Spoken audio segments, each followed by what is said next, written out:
হযরত লোকমান হাকিম এমন একজন লোক, কোন মুফাসসিরে কেরামগণ বলেছেন উনি আল্লাহর ওলি ছিলেন, কেউ বলেছেন উনি আল্লাহর আবেদ বান্দা ছিলেন, কেউ বলেছেন উনি আল্লাহর নবী ছিলেন।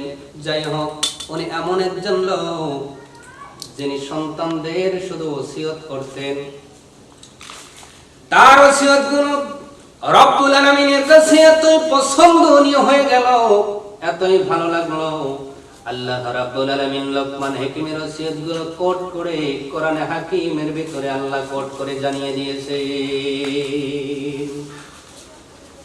সম্মানিত সুধী, একদিনের ঘটনা, লোকমান হাকিম তার সব সন্তানদের সামনে নিয়ে উনি ওসিয়ত করে বলছেন, ও সন্তানেরা শোনো, ওগো আমার সন্তানেরা শোনো। লোকমান হাকিম সব সন্তানদের যখন ওসিয়ত করছেন, লোকমান হাকিমের একটা সন্তান ডেকে বললেন, বাবা, আমাকে ওসিয়ত করে কোনো লাভ নাই, তোমার অন্য কোন সন্তানদের ওসিয়ত করো, তারা তোমার মতো মানুষদের ওসিয়ত করবে, নসিহত করবে, ওয়াজ করে শোনাবে, কিন্তু আমার নসিহত করা হবে না, ওয়াজ করা হবে না, আমার দ্বারা এগুলো হবে না গো বাবা। আমাকে তুমি কিছু অর্থ দাও, টাকা দাও, যেই টাকা দিয়ে আমি ব্যবসা করব, বিজনেস করব। লোকমান হাকিম বললেন, বাবা রে, তোমার যেই টাকার চাহিদা, ওই টাকা তো বর্তমানে আমার কাছে নেই রে বাবা, তবে একজনের কাছে আমি 3000 স্বর্ণ মুদ্রা পাই, তুমি যদি তার কাছ থেকে নিয়ে আসতে পারো, আশা করি ওই 3000 স্বর্ণ মুদ্রা দ্বারা তোমার ব্যবসাটা ভালোভাবে হয়ে যাবে। লোকমান হাকিম সন্তানকে সতর্ক করে বললেন, বাবা, কিন্তু এমন একটা পথ তোমাকে পার হতে হবে, এমন একটা পথ তোমাকে অতিবাহিত হয়ে সেইখানে যেতে হবে যেইখানে পদে পদে তোমার জন্য বিপদ অপেক্ষমান। লোকমান হাকিমের সন্তান বললেন, বাবা, কি সেই বিপদ আপনি বলেন দেখি, আমি সেই সব বিপদের জন্য প্রস্তুত, কিন্তু আমার টাকা লাগবে, আমি ব্যবসা করব, বিজনেস করব। লোকমান হাকিম বললেন, বাবারে, 1 নম্বর ওসিয়ত তুমি শোনো, বাড়ির থেকে যখন তুমি বাহির হইবা, মরুভূমির উপর দিয়ে তোমাকে চলতে হবে। আর মরুভূমি এমন একটা জায়গা, যেই জায়গায় শক্ত সবল মানুষকে দুর্বল করে দেয়, ডিহাইড্রেট করে দেয়। পানি শূন্যতার কারণে মানুষ এক পর্যায়ে মারা যায়। ও বাবা, মরুভূমির পথ অনেকটাই তোমাকে পার হতে হবে। মরুভূমির মধ্যে কোথাও মিষ্টি পানির কোনো যোগান তুমি পাইবা না রে বাবা। কিন্তু আমি তোমার বাবা হয়ে ওসিয়ত করলাম, তোমার যখন অত্যন্ত তৃষ্ণা লেগে যাবে, মিষ্টি পানি যখন তোমার প্রয়োজন হবে, তুমি সঙ্গে করে যে পানিটা নিবা, দেখবা ওই পানিটা পর্যন্ত রৌদ্রের প্রচন্ড তাপের কারণে অত্যন্ত গরম হয়ে গেছে, ওই পানিটা খাবার উপযোগী নাই, ওই পানিটা পান করার অনুপযোগী হয়ে গেছে। ও বাবা, ওই মুহূর্তে তুমি যদি সালাতুল হাজত নামাজ আদায় করো, আল্লাহ রাব্বুল আলামিন ওই মরুভূমির মধ্যে একটা সবুজ শ্যামল উদ্যান তোমার জন্য দান করে দিবে। সালাতুল হাজতের মর্যাদা কত বেশি! বাবা, সালাতুল হাজত নামাজ কেমনে পড়বা? কোন বান্দা বান্দি যদি সালাতুল হাজত নামাজের ভিতরে প্রথম রাকাতে সূরাতুল ফাতিহা পড়ে, সূরা কাফিরুন কেউ যদি তেলাওয়াত করে, এবং দ্বিতীয় রাকাতে সূরা ফাতিহার পরে সূরা ইখলাস যদি কেউ পড়ে, রুকু করার পরে সিজদার ভিতরে যাইয়া আরবি দোয়া নয়, মাতৃভাষায় যে ভাষা জানেন, আরবি, উর্দু, ফার্সি, হিন্দি, ইংরেজি, বাংলা, যে যা ভাষা জানেন, সালাতুল হাজতের নামাজের ভিতরে সিজদার ভিতরে যাইয়া কোন বান্দা যখন মাতৃভাষা আল্লাহর দরবারে চায়, রব্বুল আলামিন বলেন, বান্দা বান্দিরে, এমন তুই কি চাবি যেটা আমি আল্লাহ আমার কাছে নাই? বান্দারে, সালাতুল হাজতের বরকতে তোমার চাইতে দেরি হবে, আমি আল্লাহ দিতে দেরি করি না। সম্মানিত সুধী, লোকমান হাকিম বললেন, বাবা, মরুভূমির মধ্যে যখন তুমি তৃষ্ণার্ত হয়ে যাবা, মিঠা পানির অভাব যখন তুমি অনুভব করবা, তখন তুমি 2 রাকাত সালাতুল হাজত নামাজ পড়ে ডান দিকে যখন তাকাইবে রে বাবা, দেখতে পাইবি ওই মরুভূমির মধ্যে আল্লাহ সবুজ শ্যামল একটা উদ্যান দান করেছে। উদ্যানের ভিতরে চলে যাইবা, তাকায়া দেখবা বড় একটা পাথরের ভিতর থেকে আল্লাহ ঝর্ণার আকারে মিঠা পানি আল্লাহ দান করছেন। ও বাবা, সুমিষ্ট পানি, বড় ঠান্ডা পানি, যতটা প্রয়োজন ততটাই পান করবা, যতটা সম্ভব একটু বেশি পরিমাণ পান করে নিবা। এবং তোমার কাছে যেই পাত্রে পানি আছে এই পানিটা পরিবর্তন করে মিষ্টি পানি দ্বারা তুমি সেটা পরিবর্তন করে নিয়ে আবার চলা শুরু করবা।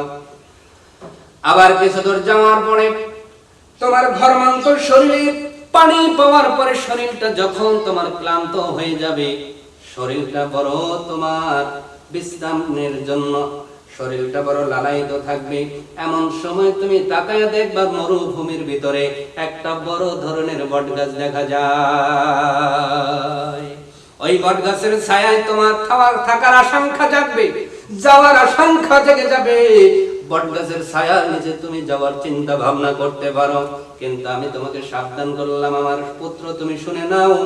আমি যতদূর জানি ওই বটগাছের ছায়ার নিচে তুমি কখনো অপেক্ষা করবে না, দাঁড়াবা না, বিশ্রাম নিবা না, কারণ এমন একটা গাছ, ওই গাছের ছায়ায় থাকার কারণে তোমার প্রাণ নষ্ট হতে পারে, তোমার বিপদ আসতে পারে। আমি আশঙ্কা করি ওই বটগাছ থেকে তোমার বিপদ হতে পারে। কিন্তু বাবা, তুমি যদি দেখো ওই বটগাছের নিচে একটা বৃদ্ধ লোক বসে আছে, যদি এমন কোন লোক তুমি দেখতে পাও, যেই লোকটা বৃদ্ধ, এমন একটা লোক যদি দেখতে পাও, তাহলে তুমি সেখানে অবস্থান করবে, এমনকি ওই বৃদ্ধ লোকের কথা পরামর্শ অনুযায়ী তুমি চলবা। আশা করি আল্লাহ রাব্বুল আলামিন তোমাকে কোনো বিপদে ফেলবে না। ও বাবা, ওখান থেকে যদি পারো বৃদ্ধ লোকটাকে সফর সঙ্গী বানায় নিবা। ওখান থেকে যাওয়ার পরে আর একটা গ্রাম তুমি পাইবা, জঙ্গলের ভিতরে একটা ছোট্ট গ্রাম। ওই গ্রামের ভিতরে যাইয়া তুমি যখন আমার পরিচয় দিবা, আমি লোকমান হাকিমের ছেলে। ও বাবা, এই পরিচয় দেবার পরে গ্রামের লোকগুলো তোমাকে অত্যন্ত আদর করবে, তহবা দিবে, দাওয়াত খাওয়াবে, তোমার সাথে বড় সুন্দর সুন্দর ব্যবহার করবে, মিষ্টি ভাষায় কথা বলবে রে বাবা।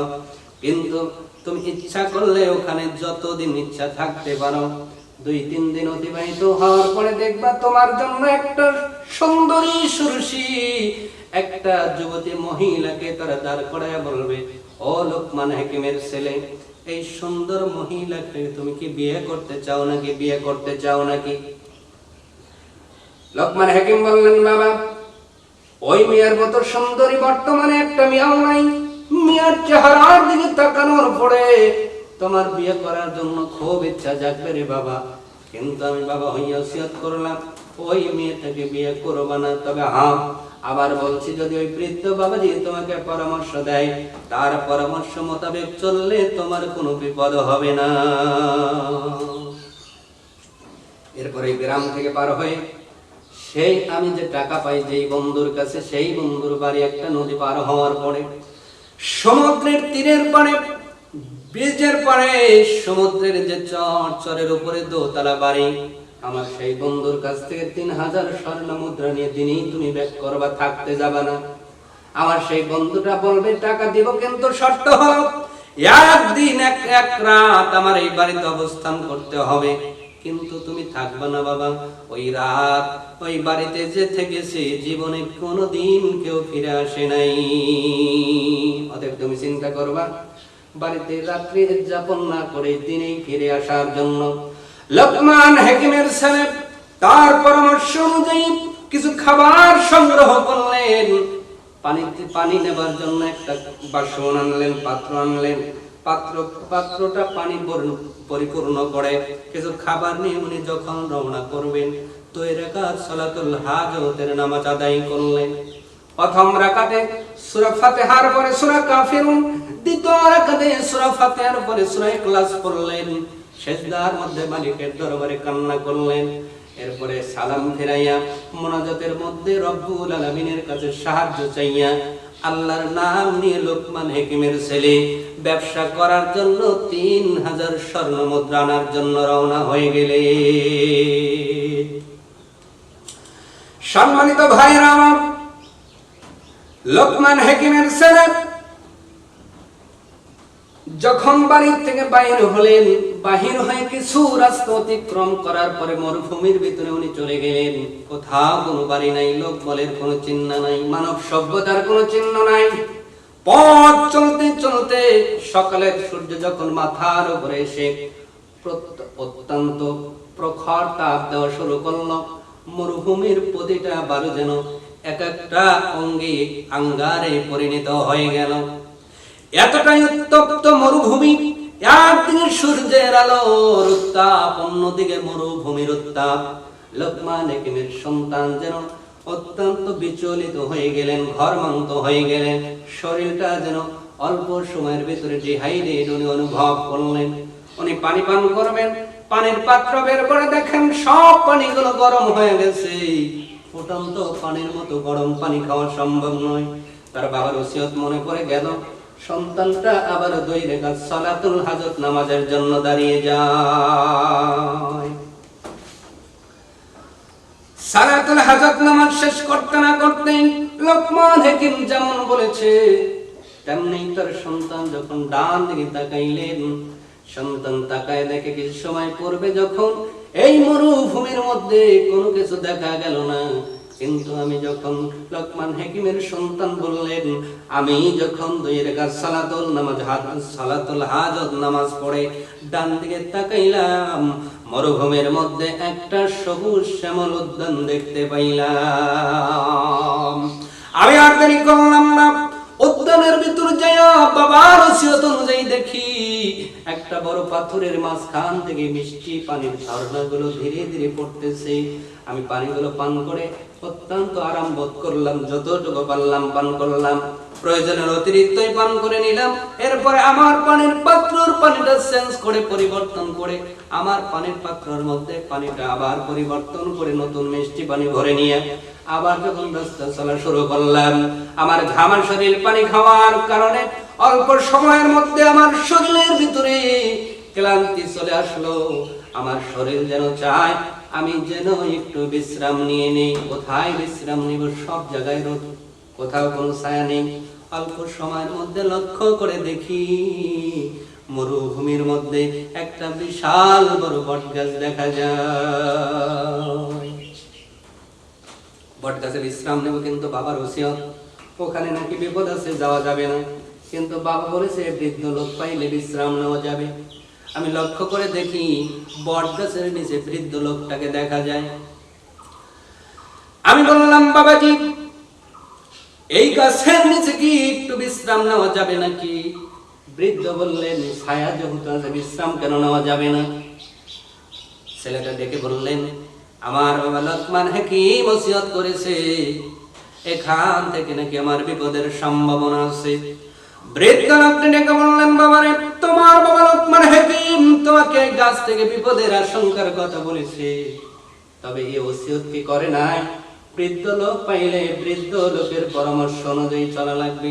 ছেলেটা বললেন, হ্যাঁ অবশ্যই আব্বা এটাও বলেছেন, যদি বৃদ্ধ লোকটাকে পাওয়া যায় বৃদ্ধ লোকের পরামর্শ অনুযায়ী চলতে হবে। চাচাজি, ও বাবাজি, আমি এখানে একটু বিশ্রাম নিতে চাই, আপনি কি পরামর্শ দেন? বৃদ্ধ লোকটি ডেকে বললেন, কোনো অসুবিধা নাই, যেহেতু তোমার শরীর চাই তুমি এখানে বিশ্রাম নিতে পারো, কোনো অসুবিধা নাই। লোকমান হাকিমের ছেলে বটগাছের ছায়ার নিচে যখন বিশ্রামের জন্য বসেছেন, অনেক দূরের পথ অতিক্রম করার কারণে শরীরটা যখন ঘরমান্ত, এরপরে যখন ছায়া পেয়েছে মুহূর্তের মধ্যে মনের অজান্তেই চোখটা যেমন নেমে আসলো। লোকমান হাকিমের সন্তানটা ঘুমায়া পড়লেন। হঠাৎ করে বটগাছের গোড়া থেকে একটি বিষাক্ত সাপ এসে লোকমান হাকিমের সন্তানের মাথার উপরে সবল মেরে দিয়েছে। মাথার উপরে সবল দেওয়ার পরে মুহূর্তের মধ্যে বিষের তাড়নায় লোকমান হাকিমের সন্তানের শরীরটা যখন নীল বর্ণ ধারণ করা শুরু করলেন, বৃদ্ধ লোকটি চিন্তা করল, হারে আমার কথা মোতাবেক সন্তানটা এই জায়গায় বিশ্রাম নিতে যায়, সাপের ধ্বংসন খাইল না, এটা হতে পারে না। উনি সাপটাকে ধরার পরে সাপটাকে বললেন, আল্লাহর মাখলুক, আল্লাহর সৃষ্টি, তুমি আল্লাহর সৃষ্টি, আমি আল্লাহর সৃষ্টি, আমি আল্লাহর হুকুম, আল্লাহর অর্ডার, আল্লাহর মাধ্যমে তোরে হুকুম করলাম, এই মুহূর্তে লোকমান হাকিমের সন্তান থেকে বিষ তোমাকে মুক্ত করতে হবে। সাপটার মুখ নিয়ে লোকমান হাকিমের সন্তানের মাথার সেই আঘাতপ্রাপ্ত জায়গায় ধরলেন। বিষধর সাপটা যেন সমস্ত বিষগুলো চুষে তুলে ফেললেন। বৃদ্ধ লোকটা এবার আর দেরি করলেন না। যেই লোকমান হাকিমের সন্তানটা বিষ মুক্ত হয়ে গেল, বিষধর সাপকে তরবারি দ্বারা এত জোরে বৃদ্ধ লোকটা আঘাত করেছে, সঙ্গে সঙ্গে সাপটা যেন দ্বিখণ্ডিত হয়ে গেল। সাপটা দুই টুকরো করে ফেললেন, একটি টুকরো ওখানেই রেখে দিলেন, আর একটা টুকরা সাপ লোকমান হাকিমের সন্তানের শরীরের মধ্যে দিয়ে দিয়েছে। লোকমান হাকিমের সন্তান জানে না। কিছু সময় পর ঘুম থেকে উঠে দেখে বিষধর সাপের একটা অংশ পড়ে আছে। উনি বড় ভয় পেলেন, লোকমান হাকিমের সন্তান বড় ভয় পেলেন, বিপদের আশঙ্কা করলেন। বৃদ্ধ লোকটি ডেকে বললেন, বাবারে ভয় নাই, বিপদ যা হওয়ার হয়েছিল রব্বুল আলামিন আমার মাধ্যম দিয়ে তোমাকে বিপদ থেকে হেফাজত করেছে, আল্লাহ তোমাকে বিষমুক্ত করেছে। লোকটাকে এবার ডেকে বললেন, বাবাজি আমি বড় পছন্দ করি, আপনি যদি আমার সঙ্গে একটু সফর সঙ্গী হয়ে যাইতেন বড় ভালো হইতো, একা যাইতে বড় ভয় লাগে। বৃদ্ধ লোকটি ডেকে বললেন, বাবারে তুমি যদি চাও তোমার সফর সঙ্গী হতে আমার কোনো অসুবিধা নাই, আমার কোনো দ্বিমত নাই, তবে তুমি যদি চাও তোমার সফর সঙ্গী হতে আমার কোনো সমস্যা নাই। বৃদ্ধ লোকটাকে সফর সঙ্গে বানাইয়া লোকমান হাকিমের সন্তান আবার পথ চলা যখন শুরু করলেন, চলতে চলতে যাইতে যাইতে হঠাৎ করে একটা ছোট্ট গ্রাম, সম্মুখে গ্রাম পেয়ে গেলেন। গ্রামের ভিতরে যাইয়া লোকমান হাকিমের সন্তান পরিচয় দিয়ে বলছেন, আমি লোকমান হাকিমের ছেলে। এ কথাটা বলতে দেরি হয়েছে, গ্রামের লোকগুলো তাকে আদরের কোলে উঠাইতে দেরি করলেন না, ভালোবাসায় সিক্ত করতে দেরি করলেন না। সমস্ত গ্রামের মানুষগুলো তাকে বড় ভালোবাসলেন, আদর করলেন, বড়রা বড় স্নেহ করলেন, আদর আপ্যায়ন করলেন, ভালো খাবার খাওয়ালেন, হাদিয়া তোহফাও দিলেন। কিন্তু 3 দিন যখন পার হয়ে গেল, তৃতীয় দিনের দিনে একটা সুন্দর মেয়েকে, যুবতী মেয়েকে সামনে নিয়ে মুরব্বীরা ডেকে বললেন, ও লোকমান হাকিমের ছেলে, মেয়েটারে দেখো, আমাদের আশা তুমি এই মেয়েটাকে বিবাহ করো, এই মেয়েটার সঙ্গে তোমার বিবাহ দেওয়ার নিয়ত করেছি। অন্য সব লোকেরা বলল, তবে সাবধান হয়ে যাও ও লোকমান হাকিমের ছেলে, তোমার পূর্বে 9 জন যুবকের সঙ্গে এই মেয়েটারে বিবাহ দেওয়া হয়েছিল, কিন্তু বাসরাতের পরে একটা যুবক জিন্দা ফেরে নাই, 9টা যুবকই দুনিয়ার জমিন থেকে বিদায় হয়ে গেছে। এ ব্যাপারে সাবধানতা অবলম্বন করো। সম্মানিত সুধী, এবার যখন প্রস্তাব আসলো, ভয় আছে, লোকমান হাকিমের ছেলে বৃদ্ধ লোককে ডেকে বললেন, বাবাজি এবার কি পরামর্শ দেন? আমি মহিলাকে দেখলাম, এই সুন্দর যুবতী মহিলার মতো এত সুন্দর মহিলা আমি জীবনে কোনোদিন দেখি নাই। বৃদ্ধ লোকটি ডেকে বললেন, বাবারে তোমার মন কি চায়? আমি যুবক মানুষ, মন তো চাই একটু বিয়ে করতেই, যেহেতু আমি যুবক, আর এত সুন্দর মহিলা আমার জীবনে যেহেতু কোথাও দেখি নাই, অবশ্যই আমার মনের ইচ্ছা বিয়ে করার জন্য। কিন্তু বাবা বলেছে এই মেয়ের থেকে বিয়ে না করে দূরে থাকার জন্য, তাকে অবজ্ঞা করার জন্য, অ্যাভয়েড করার জন্য। এটাও বলেছে আপনার পরামর্শ অনুযায়ী চলার জন্য। এবার আপনি বলেন আমি কি করব? বৃদ্ধ লোকটা ডেকে বললেন, বাবারে তোমার যদি মনে চাই অবশ্যই তুমি বিয়ে করতে পারো, তবে আমি যেমনি বলবো তেমনি তোমাকে চলতে হবে। বিয়ে করার কোনো অসুবিধা নাই, তবে শর্ত হলো তুমি যখন বাসরঘরে চলে যাবা, তোমার বিবাহকৃত এই স্ত্রী বাসরঘরে সুন্দর সুরসী যুবতী, তুমি যখন বাসরঘরে যাইবা প্রেম নিবেদন করতে পারবা, অসুবিধা নাই। তার সঙ্গে ফুলটুসি করতে পারবা, চটকদার গল্প করতে পারবা, মত বিনিময় করতে পারবা, তার সঙ্গে হাসি রহস্য করতে পারবা। তবে একটা ব্যাপারে স্পষ্ট বলে দিতে চাই, বৃদ্ধ লোকটা বললেন, বাবারে খবরদার ওই মেয়ে কিছু সময় কথাবার্তা বলার পরে তোমাকে মিলনের জন্য আহ্বান করবে, স্বামী স্ত্রী শারীরিক মিলনের জন্য আহ্বান করবে রে বাবা। কিন্তু আমি তোমাকে সাবধান করে দিলাম, কখনোই তুমি তার ডাকে সাড়া দিবা না।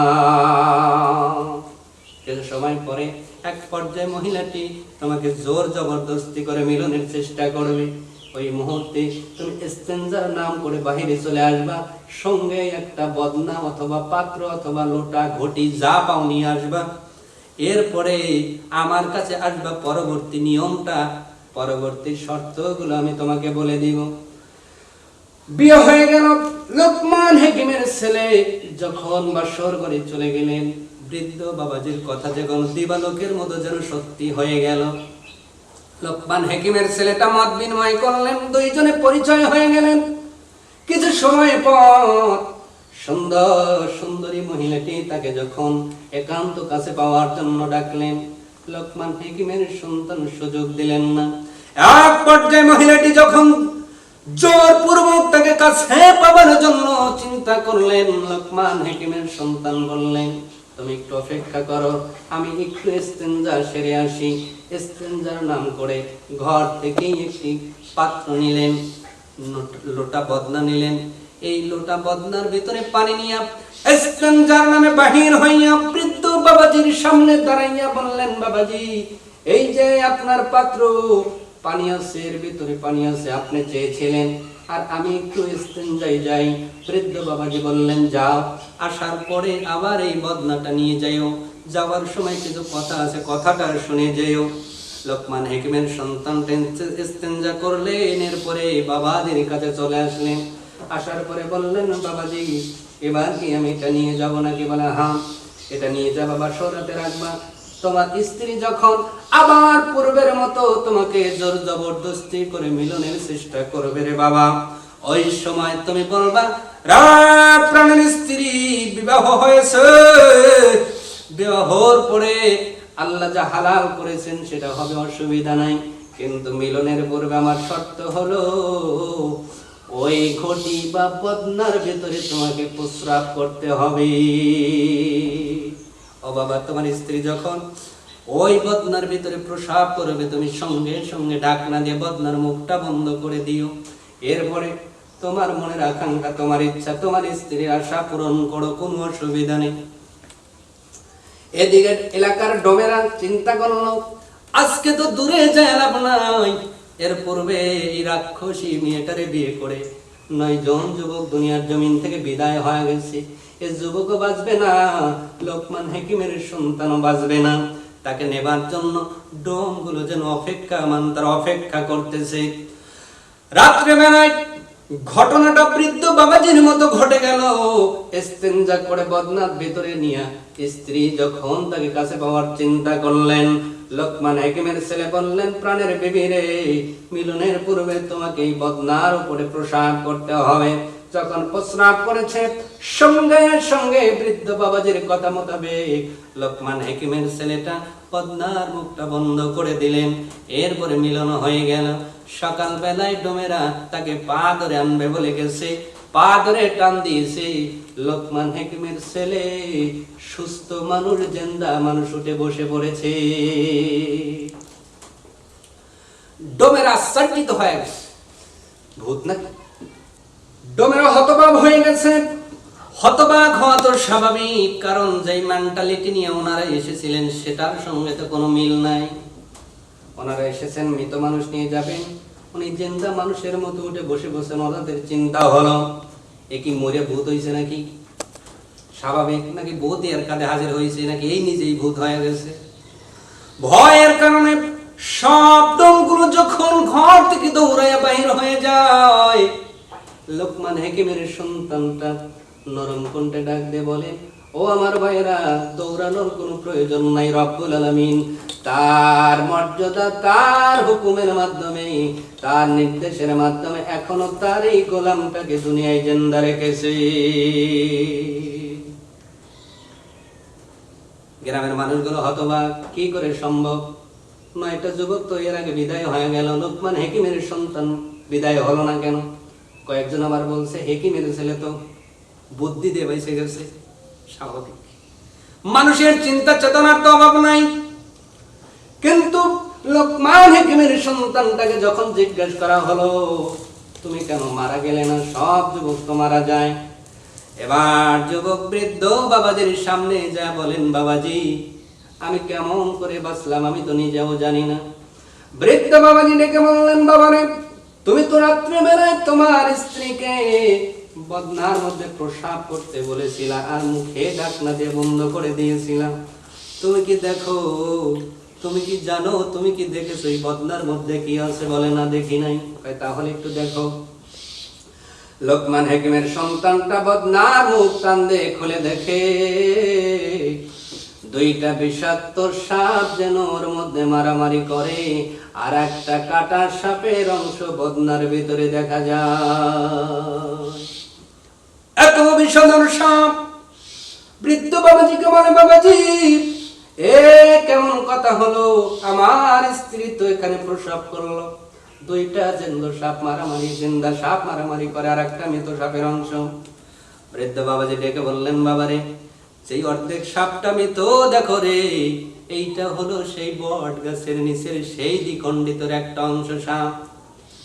আমি জানতে পারলাম এই মহিলার পেটের ভিতরে বিষধর দুইটা সাপ আছে, যে সাপগুলোর কারণে বিয়ের পরে যখন স্বামীরা মিলনের জন্য যায় সাপগুলো বাহির হয়ে তাদের দংশন করে দুনিয়ার জমিন থেকে শেষ করে দেয়। আমি যখন তোমাকে বদনা ভর্তি পানির ভিতরে নিয়ে আসতে বললাম, ও বাবা তুমি যখন আমার কাছে ওই গটিটা দিয়ে আসলা, বদনা দিয়ে আসলা, আমি সেই দ্বিখণ্ডিত সাপের অংশটা বদনার ভিতরে রেখে দিলাম। তোমার স্ত্রী যখন প্রসাব করার জন্য বদনার উপরে বসেছিল, নিচের সেই সাপের অংশ দেখে তারা সেই সাপের উপরে রাগ করে তারাও তাকে আক্রমণ করার জন্য বাহির হয়ে গেছে। সঙ্গে সঙ্গে তুমি তা বন্ধ করে দিয়েছো, এই জন্য তোমার মৃত্যু হয় নাই, তোমার মিলনের কারণে মৃত্যু হয় নাই রে বাবা। বাবা এখন শুধু নয় রে, যতদিন খুশি স্ত্রীর সঙ্গে সংসার করবা জীবনেও তোমার এই স্ত্রীর মাধ্যমে আর ক্ষতি হবে না। ঠিক আছে, ওই দিন থাকলেন, থাকার পরে টার্গেট তো টাকা লাগবে, ব্যবসা করবে। বৃদ্ধ বাবাজিকে সঙ্গে নিয়ে আবার স্ত্রীকে সেই গ্রামে রেখে দিয়া ওনারা দুইজন টাকা আনার জন্য রওনা হয়ে গেলেন। গ্রামটা পার হয়ে একটা নদী পাইলেন। নদী পার হওয়ার পরে বিশাল সমুদ্রের একটা চরের উপরে দোতলা বাড়ি দেখতে পাইলেন। বাড়ির মধ্যে যা বললেন, আপনার কাছ থেকে নাকি আমার বাবা 3000 স্বর্ণ মুদ্রা পায়। বাড়ির মালিক ডেকে বললেন, তোমার পরিচয় কি? উনি বললেন, আমি লোকমান হাকিমের ছেলে, আমার বাবা টাকা নেওয়ার জন্য পাঠিয়েছে।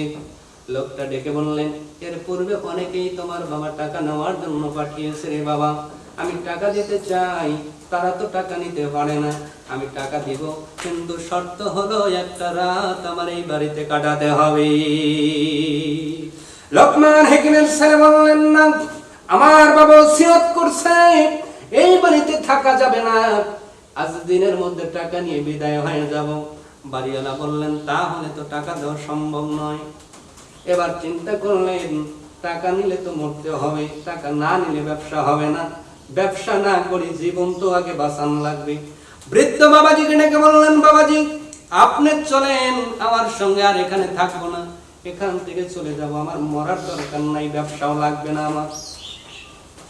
বৃদ্ধ বাবা বললেন, বাবারে তুমি তো এখানে বিয়ে করতে আসো নাই, কিন্তু বিয়ে হয়ে গেছে, পথে মধ্যে যা ঘটলো সব তো না চাইতেই ঘটেছে, কিন্তু তোমার চাওয়া তো ছিল টাকা, সেই টাকা না নিয়ে কেমন করে তুমি বাড়িতে যাইবারে বাবা।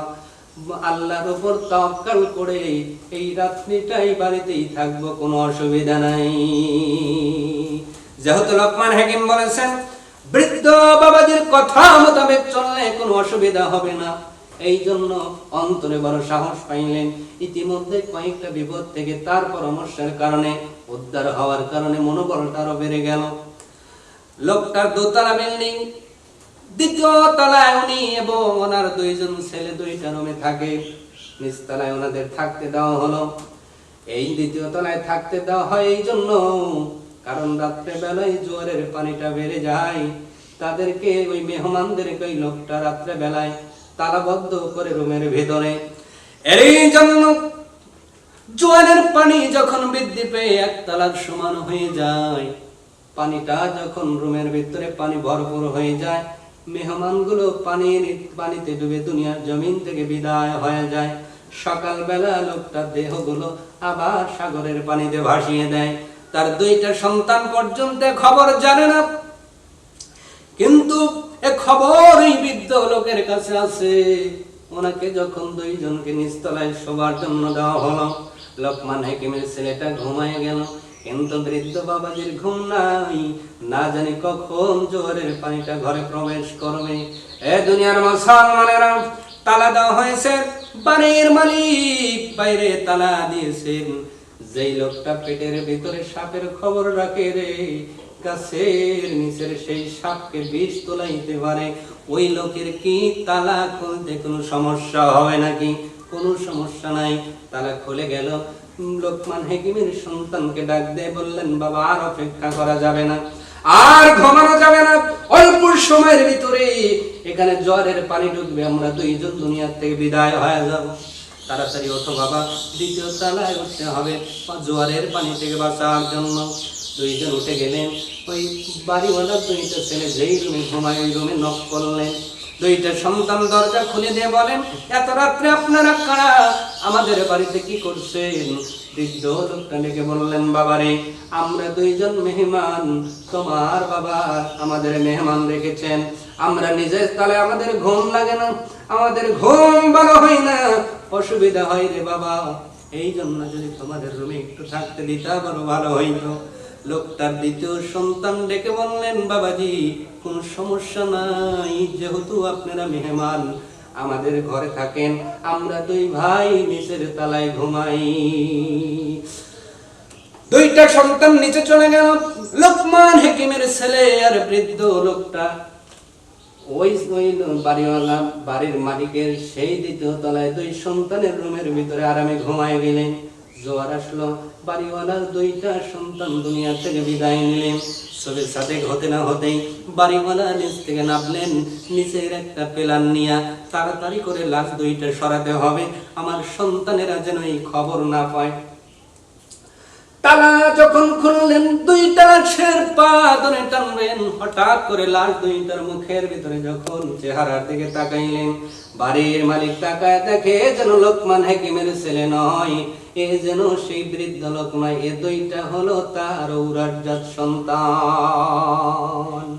আল্লাহ সবচেয়ে মক্করকারী, মাকারুল্লাহ আল্লাহু খায়রুল মাকিরিন। আল্লাহ মাঝে মাঝে নিজেও মক্কর করে। এতদিন পর্যন্ত মানুষদের ক্ষতি করেছো, আজ সেই ফাঁদে আল্লাহ নিজে তোমাকে ফেলে দিয়েছেন।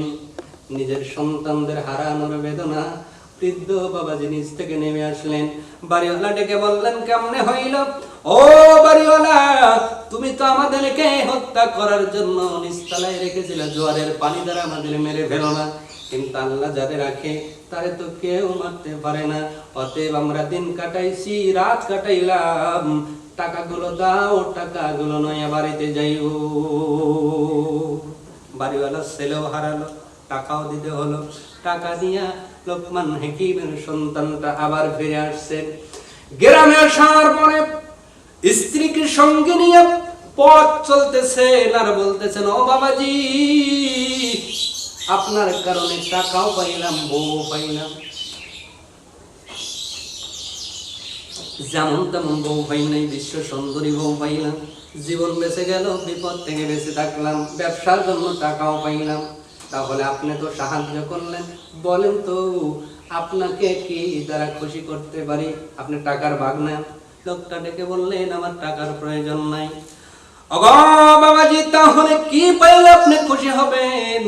রক্তের সম্পর্ক থাকলেও তো এত উপকার কেউ কারো জন্য করে না। আপনি যতটা উপকার আমার জন্য করেছেন, আপনি যদি চান আমি আমার স্ত্রীটাকে তালাক দিয়ে আপনার সঙ্গে বিবাহের ব্যবস্থাও করে দিতে পারি। লোকটা ডেকে বললেন, না তোমার স্ত্রী তোমার কাছে রেখে দাও। আর এই টাকার জন্য এত বিপদের সম্মুখীন হইলা তুমি, ওই টাকা আমাকে দিয়ে দিলে তুমি ব্যবসা কেমনে করবা? কেমন করে ব্যবসা করবি রে বাবা? টাকারও প্রয়োজন নাই, স্ত্রীরও প্রয়োজন নাই। ও বাবা, তবে একটা কথা, তুমি তোমার বাবার কাছে আমার পরিচয় দিয়ে সালাম জানাইবা। লোকমান হাকিমের ছেলে বললেন, বাবাজি, আমি নিজেই তো আপনার পরিচয় জানি না, কি করে আপনার পরিচয় বাবার কাছে দিব, সালাম জানাবো? লোকটা ডেকে বললেন, বাবারে, আমি আর কেউ নয়, এই জন্য আমার টাকার প্রয়োজন হয় না, স্ত্রীর প্রয়োজন হয় না, আমি দুনিয়ার কোনো মানুষ নই, আমি হলাম রব্বুল আলামিনের রহমতের ফেরেশতা। লোকমান হাকিমের ছেলে, শোনো, তুমি বাড়ির থেকে বাহির হওয়ার সময় যেই সালাতুল হাজত 2 রাকাত নামাজ পড়েছিলা, প্রথম রাকাতে সূরা ফাতিহার সঙ্গে সূরা কাফিরুন, দ্বিতীয় রাকাতে সূরা ফাতিহার সঙ্গে সূরা ইখলাস, এরপরে সিজদায় পড়ে আল্লাহর দরবারে সাহায্য পাওয়ার জন্য যখন তুমি আহ্বান করেছিলা, রব্বুল আলামিন সাহায্য করবার জন্য মানুষের রূপ দিয়ে বট গাছের নিচে আমাকে দান করেছি। আল্লাহ রাব্বুল আলামিনের বান্দা ফেরেশতা চলে গেলেন, কোথাও আর বৃদ্ধ বাবাজিকে দেখা যায় না। লোকমান হাকিমের ছেলে টাকা স্ত্রী পেয়ে গেলেন, প্রাণ খুলে বলা যায় না সুবহানাল্লাহ।